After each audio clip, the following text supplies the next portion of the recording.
आएगा भी नहीं, क्योंकि तुम्हारी समझ सारी चीजों के अनुभव से भरी भी नहीं है। तो विश्वास की जरूरत नहीं है, प्रयोगार्थ स्वीकार कर लेना, भोजन में मात्रा जानना।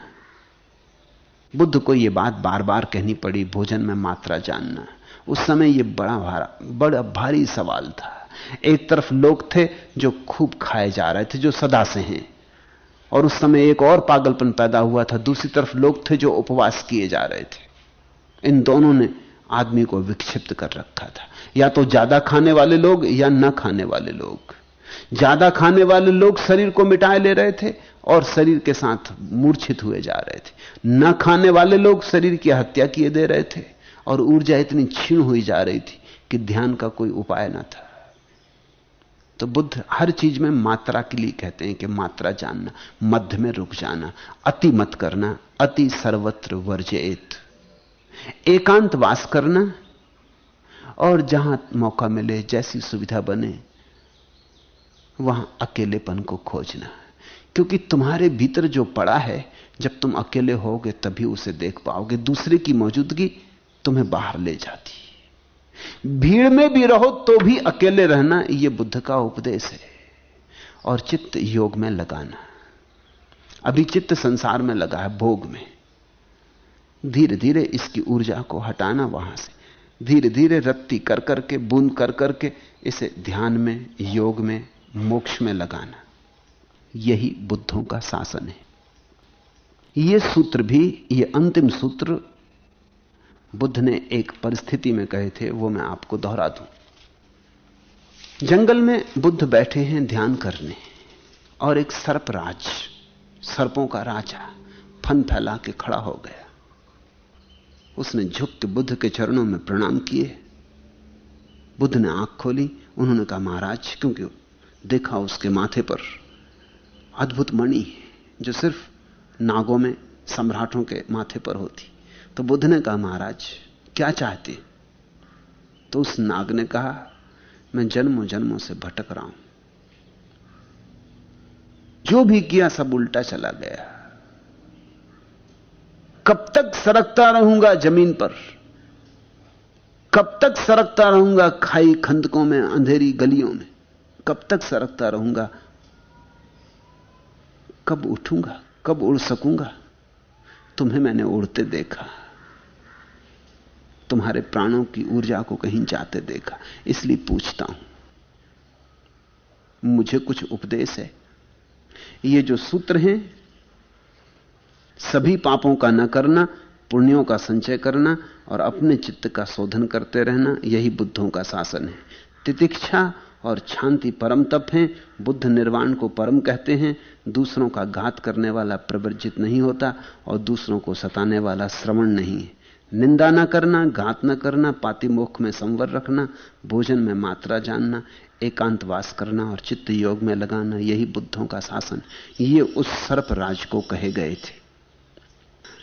सोचना ऐसे थोड़ा, हम भी सब जमीन पर सरकते हुए सर्प हैं। अभी हमने सिर भी उठा के कहां आकाश की तरफ देखा। अभी तो अंधी गलियों कूचों में, पोलों में, कोने कांतरों में हम सरकते फिरते। फिर सर्प का प्रतीक ही क्यों चुना होगा? क्योंकि सर्प जन्म से ही दूसरे को चोट पहुंचाने का जहर लेके आता है। इसलिए उसकी जहर की गांठ जन्म से ही उसके भीतर है। वो दूसरे को मारने में ही, दूसरे का घात करने में ही रस लेता है। यही तो गांठ हम भी लेकर आए हुए हैं। ये प्रतीक प्यारा है और सर्प का प्रतीक सारे धर्मों ने चुना है। उसमें कुछ कारण है। ईसाई कहते हैं कि सर्प ने भटकाया आदमी को, ईव को समझाया कि खा ले ये फल जो भगवान ने वर्जित किया है। ईव को फुसलाया सर्प ने। बुद्ध की इस कथा में सर्प कहता है कि कब तक मैं सरकता रहूंगा जमीन पर। हिंदू कहते हैं कुंडलनी जो ऊर्जा है मनुष्य के भीतर, वो सर्पाकार है। वो सर्प जैसी जब उठती है फन उठा के, तो उसका फन जब चोट करता है सहस्त्रार में, तो सारे कमल खिल जाते। सर्प का प्रतीक आदमी के बहुत करीब है। उसमें कई खूबियां हैं। पहली बात, उसकी खूबी है कि सर्प बहुत चालाक, उस चालाकी के कारण ईसाइयों ने उसका प्रतीक बनाया कि उसने स्त्री को भरमाया, ईव को समझाया और अदम को ईश्वर के बगावत में जाने का प्रोत्साहन दिया।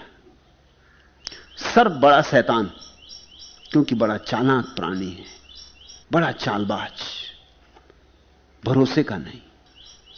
उस प्रतीक का उपयोग किया।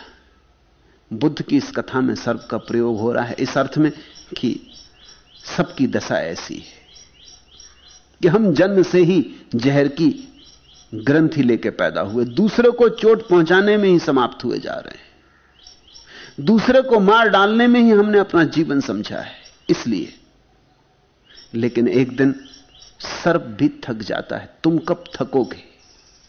एक दिन सर्प भी बुद्ध से पूछता है कि मैं कब तक ऐसे ही सरकता रहूंगा, तुम कब पूछोगे? इसलिए प्रतीक चुना।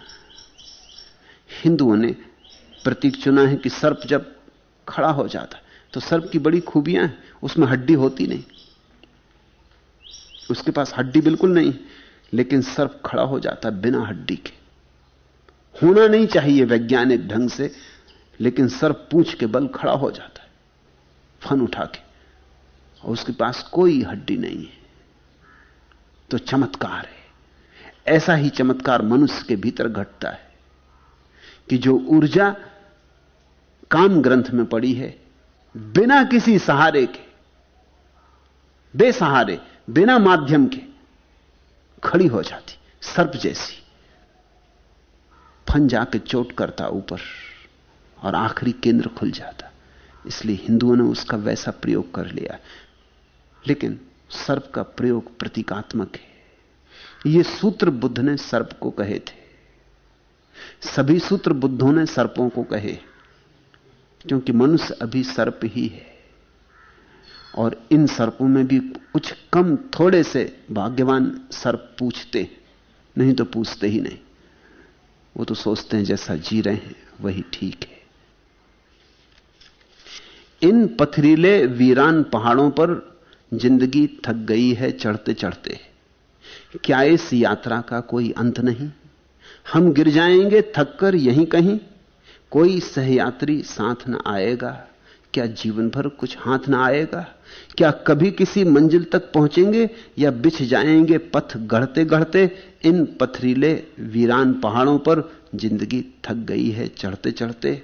धुंधुआती दिशाएं, अंगारे, ये खंडित दर्पण, टूटे इकतारे, कहते इस पथ में हम ही नए नहीं, हमसे भी आगे कितने लोग गए। पगचिन्ह यहां ये किसके अंकित हैं, हम हार गए इनको पढ़ते पढ़ते। इन पथरीले वीरान पहाड़ों पर जिंदगी थक गई है चढ़ते चढ़ते। हमसे किसने कह दिया कि चोटी पर है एक रोशनी का रंगीन नगर? क्या सच निकलेगा उसका यही कथन, या निगल जाएगी हमको सिर्फ थकन? देखें सम्मुख घाटी है या कि शिखर, आ गए मोड़ पर हम बढ़ते बढ़ते। इन पथरीले वीरान पहाड़ों पर जिंदगी थक गई है चढ़ते चढ़ते। ऐसा जब तुम्हें दिखाई पड़ जाए कि सरकते सरकते वीरान रास्तों पर थक गए हो, तब तुम किसी बुद्ध के चरणों में सिर झुकाकर पूछते हो अब क्या करें? क्या सर्प ही बने रहेंगे हम, या उठने का कोई उपाय? उपाय है, सुख मत खोजो, दुख को देखो, दुख का कारण खोजो। दुख के कारण को जानते दुख से मुक्त होने का उपाय मिल जाता। उपाय मिलते ही कौन ना समझ होगा जो उसका उपयोग ना कर ले। उपयोग होते ही दुख निरोध हो जाता। वही दशा निर्वाण की है। आज इतना ही।